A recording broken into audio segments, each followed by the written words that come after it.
Praise to the lord. ఈరోజు దేవుడు మనకిచ్చినటువంటి వాగ్దానం ఏంటంటే 2 సమూయేలు గ్రంథము 22వ అధ్యాయము 17వ వచనం. ఉన్నత స్థలముల నుండి చెయ్యి చాపి ఆయన నన్ను పట్టుకొని మహాజల రాసులలో నుండి తీసెను. ఆమేన్. మనము బలహీనమైన స్థితిలో ఉంటే బలమైన చేతులతో ఆయన మనల్ని పట్టుకుంటాడు. పేదరికము అప్పులలో ఉంటే ఐశ్వర్యములో నుండి ఆయన మనల్ని పట్టుకుంటాడు. దీన స్థితిలో ఉంటే ఉన్నతమైన స్థితిలో నుండి ఆయన మనల్ని పట్టుకుంటాడు. పాపంలో మనం ఉంటే పవిత్రమైన చేతులతో ఆయన మనల్ని పట్టుకుంటాడు. మహాజల రాసుల అడుగున నీవు ఉంటే ఒక ఉన్నతమైన పర్వతంలో నుండి ఒక ఉన్నతమైన స్థితిలో నుండి ఆయన మనల్ని పట్టుకుంటాడు. ఎప్పుడైతే ఆయన మన చేయి పట్టుకున్నాడో మన యొక్క బలహీనమైన స్థితిలో నుంచి మనం బలమైన స్థితిలోకి వెళ్తాం. పేదరికంలో నుండి ఐశ్వర్యంలోనికి వెళ్తాం. దీన స్థితిలో నుండి ఉన్నత స్థితిలోకి వెళ్తాం. పాపంలో నుండి పవిత్రతలోకి వెళ్తాం. ఈ మహాజల రాసుల అడుగున అంటే శ్రమలు, బాధలు, కష్టాలు, కన్నీళ్ళు, వీటిల్లో మనము ఉన్నాము అని అర్థము. అంటే ఇప్పుడు ఈ మహాజల రాసుల యొక్క అడుగున ఉన్నటువంటి నీవు అంటే కష్టాలలో, కన్నీళ్ళలో, బాధలలో నీ జీవితాన్ని గడుపుతున్నటువంటి నిన్ను ఒక ఉన్నతమైన స్థితిలో ఉండి ఒక ఉన్నతమైన స్థలములో నుండి ఆయన తన చేయి పట్టుకొని ఆ మహాజల రాసుల అడుగు భాగాన ఉన్నటువంటి నిన్ను పైకి తీయబోతూ ఉన్నాడు. అంటే నీ కష్టాలు, నీ బాధలు, నీ శ్రమలలో నువ్వు జీవిస్తున్నటువంటి జీవితంలో నుంచి ఒక ఉన్నతమైన స్థితిని అంటే ఆనందమును, సంతోషమును ఆయన నీకు కలిగించటానికి ఆయన నీ చేయి పట్టుకొని నిన్ను ముందుకి నడిపిస్తూ ఉన్నాడు.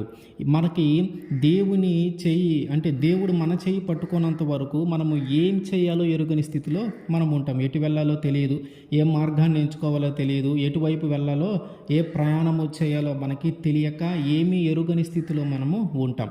ఎప్పుడైతే దేవుడు మన చేయి పట్టుకుంటాడో అప్పుడు మనము వెళ్ళవలసిన మార్గము, మనము చేయవలసిన పని, మనము చేయవలసిన కార్యము, మనం ప్రయాణించవలసింది మనకి తేటగా కనిపిస్తుంది. ఇశ్రాయేలు ప్రజల్ని ఐగుప్తు దేశం నుంచి బయటికి తీసుకొని వచ్చేటప్పుడు వాళ్ళకి ఎదురైన మొట్టమొదటి సమస్య ఏంటంటే ఎర్ర సముద్రం దగ్గరికి వారు వచ్చినప్పుడు ఏం చేయాలో వారికి తెలియట్లా, ఎటు వెళ్ళాలో తెలియట్లా, మార్గం ఏదో అర్థం కావట్లా, ఏ మార్గంలో ప్రయాణించాలో ఎటు వెళ్ళాలో తెలియని పరిస్థితుల్లో వాళ్ళు ఉన్నారు. దేవుడు ఎప్పుడైతే వారి చేయిని పట్టుకొని నడిపిస్తూ ఉన్నాడో ఇదిగో మీరు ఎందుకు ఇంకా నిలబడి ఉన్నారు, ఆ ఎర్ర సముద్రమును పాయలు చేసి ముందుకి నడిచి వెళ్ళండి అంటే వాళ్ళు మార్గము ఎరుగని స్థితిలో, వారు గమ్యము ఎరుగని స్థితిలో, ఎలా ప్రయాణించాలో తెలియని స్థితిలో దేవుడు వారి చేయి పట్టుకొని ఉన్నాడు. కాబట్టి వారిని చక్కగా ఎర్ర సముద్రమును దాటించి ముందుకి తీసుకొని వెళ్ళాడు. అంటే వాళ్ళు వెళ్ళవలసిన మార్గంను వారికి తేటగా ఆయన కనిపించేలాగా చేశాడు. అదే ఆయన సహాయం. అంటే ఆయన చెయ్యి మనల్ని పట్టుకొని ఉండకపోతే ఆ ఎర్ర సముద్రము దాటి ఎలా వెళ్ళాలో కూడా వాళ్ళకి అర్థమయ్యేది కాదు. అంటే ఇక్కడ పరిస్థితి ఏంటంటే మనము కష్టాల్లో ఉన్నప్పుడు, బాధల్లో ఉన్నప్పుడు, శ్రమల్లో ఉన్నప్పుడు మనం ఏం చేయాలో మనం ఎరుగని స్థితిలో మనము ఉంటాం. ఎలాంటి నిర్ణయం తీసుకోవాలి, ఎలాంటి ప్రణాళిక వేయాలి, ఎలాంటి ప్లాన్ గీయాలి, దీని నుంచి ఎలా బయటికి రావాలి, ఏ మార్గాన్ని ఎంచుకోవాలి, ఈ కష్టంలో, కోపంలో, బాధల్లో ఉన్నప్పుడు తీసుకునే నిర్ణయాలు అంత మంచిగా ఉండవు. ఈ సమయంలో ఏంటి, మనము ఈ జలరాశుల అడుగున జీవిస్తున్నటువంటి మనము, ఈ కష్టాల్లో, కన్నీళ్ళలో, బాధల్లో జీవిస్తున్నటువంటి మనము ఒక ఉన్నతమైన స్థితిలోకి రావాలంటే ఇప్పుడు ఆ ఉన్నతమైన స్థలములో ఉన్నటువంటి దేవుడు మన చెయ్యి పట్టుకోవాలా.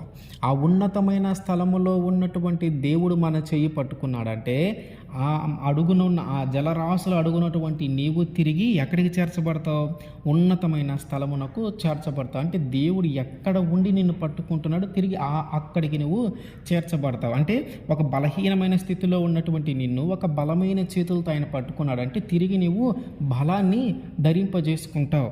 అట్లాగే ఒక పేదరికంలో ఉన్నటువంటి నిన్ను దేవుడు ఐశ్వర్యంలో నుండి పట్టుకున్నాడంటే నీ పేదరికము తొలగిపోయి నువ్వు తిరిగి ఐశ్వర్యవంతులుగా మార్చబడతావు.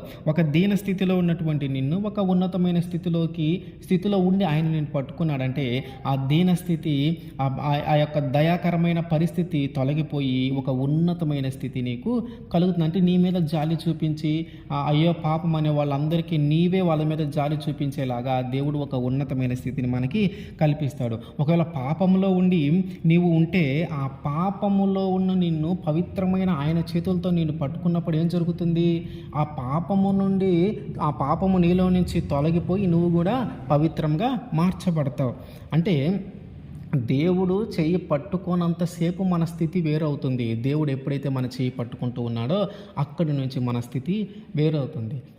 ఆయన మన చెయ్యి పట్టుకోనంతసేపు మన జీవితం అగమ్య గోచరంగా మారుతుంది. ఏం చేయాలో తెలియదు, ఎటు వెళ్ళాలో తెలియదు, ఏం అర్థం కాని పరిస్థితి, ఏమి ఎరుగని స్థితిలో మనము ఉంటాం. ఎప్పుడైతే ఆయన మన చేయి పట్టుకుంటాడో మనం చేయవలసిన కార్యము, మనం వెళ్ళవలసిన దారి, మనం వెళ్ళవలసిన మార్గము తేటగా మనకి కనిపిస్తూ ఉంటుంది. కాబట్టి ఇక్కడ మనకి అర్థం కావాల్సిన విషయం ఏంటంటే, ఒకవేళ మనము ఆ మహాజల రాసుల అడుగున మనము జీవించే పరిస్థితి ఉంటే, మహాజల రాసుల అడుగున నువ్వు జీవించే పరిస్థితి అంటే కష్టాలు, బాధలు, కన్నీళ్ళు, శ్రమలు వీటిల్లో కానీ ఒకవేళ మనము జీవిస్తూ ఉంటే మనము మన దేవుని కోసం ఎదురు చూడాలి. ఇప్పుడు ఏం జరుగుతుంది? ఆయన మనల్ని ఒక ఉన్నతమైన స్థలములో ఆయన ఉన్నాడు కాబట్టి ఆ ఉన్నతమైన స్థలములో నుండి మనల్ని ఆయన పట్టుకొని తిరిగి ఈ మహాజల రాసుల ఉన్నటువంటి నిన్ను తిరిగి ఆ ఉన్నతమైన స్థలమునకు చేర్చుతాడు. ఆమేన్.